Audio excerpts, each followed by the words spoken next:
talking to you today is about Life at Home Longer. I'm the CEO, Heather Stevens, and what we do is make aging in place possible. And what I like to think is that we are creating a business that will change the world and change the way that people age in this country, because we're really changing the paradigm around how people age in their homes. The average American home is not set up for people to grow older. It's not set up for healthy aging. It's not set up for people to age as their health declines. So what do we provide? We provide a package of services that are delivered in the home that include an in-home assessment to make the home perform more acceptably for people as they get older. Also, older adult-focused handyman services and technology advisory. This package of services addresses a wide spectrum of needs, as you might imagine. Some of the needs I'd like to highlight are financial needs. People, especially in this downturn, can't move out of their homes right now. They need cost-effective solutions for them to be able to stay in their homes safely, with peace of mind for themselves and for their family. Also, emotional needs. My mother lives several states away from her parents, as does my father, and I know that they have many, many sleepless nights wondering if their parents are okay living where they want to live in their own homes as they get older. How do we plan to make money? Well, I can stand up here and tell you that we already have revenue. Having started our business in January, we already have paying customers, and we're making money in 3 ways. The first is through home assessment. So customers pay us a fee. This is the first point of entry, first point of contact that we have with our customers. And we go in and do a 100-point assessment. So it's almost like a checkup for your car, it's a checkup for your home. And we don't just look at fall prevention. So it's not, we couldn't get very many customers if we just did that. It sounds like something that a hospital would do. So we also talk about technology, things like WeFit. I know that's a competitor to Sega, but it's also a great product for seniors. So we talk about a whole spectrum of things from comfort, connectivity, and also safety. The next thing that we make money off of is the technologies and products that we sell. There's a lot of wonderful products out there that can help people live a higher quality of life as they age, but they don't have a market channel right now.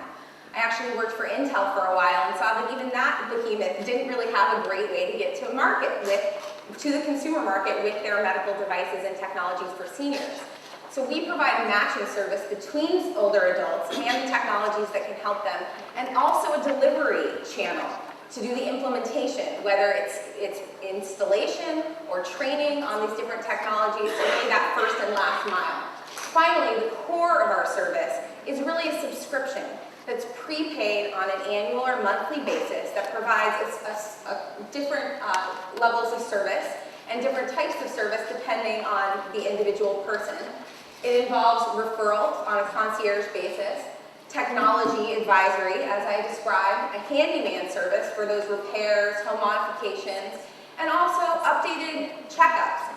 Aging is not a constant decline. It's a very dynamic process. As people have issues, they recover, and we're there to help them, everybody, through every step of that process.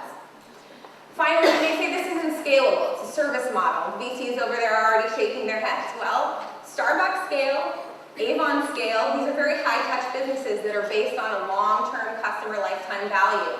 We're focusing right now on just our first 2 years in the Bay Area to look at operational efficiency, quality, and replicability of our service. Let me give you an example. Have up here, subscription uses mass customization. What does that mean?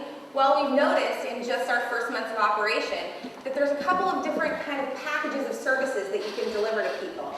People with Alzheimer's and dementia need a specific set of services or a type of service. A type of home assessment is a little bit different. Also, people with Parkinson's disease need a specific type of service package, different types of technologies. So we can kind of customize these packages and deliver very well for different types of consumers. Finally, what does our competitive landscape look like? What I want you to notice about this chart is the white space.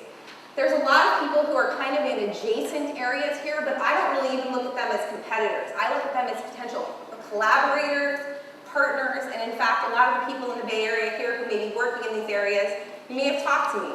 I actually see our biggest competitor or competitive threat as inertia, the inertia of doing nothing. So you'll see that's the biggest diamond here. And I think the way that we can overcome that is by providing a proactive option that's cost-effective and attractive to seniors. Quickly, a little bit of financial information. We're trying to raise $400,000 to get us past our first hurdle, which is really just setting up our website, getting it, past sort of the open source website that we have right now and building out that platform, getting some of our business insurance, liability insurance in place so that we can work with the institutional clients that already want to work with us. And then we break even, you can see in Q6, and then we plan to expand nationally and really do this on either a franchise basis or owner-operator basis. Thank you very much for your time, and I'd love to hear your questions. Okay, thank you.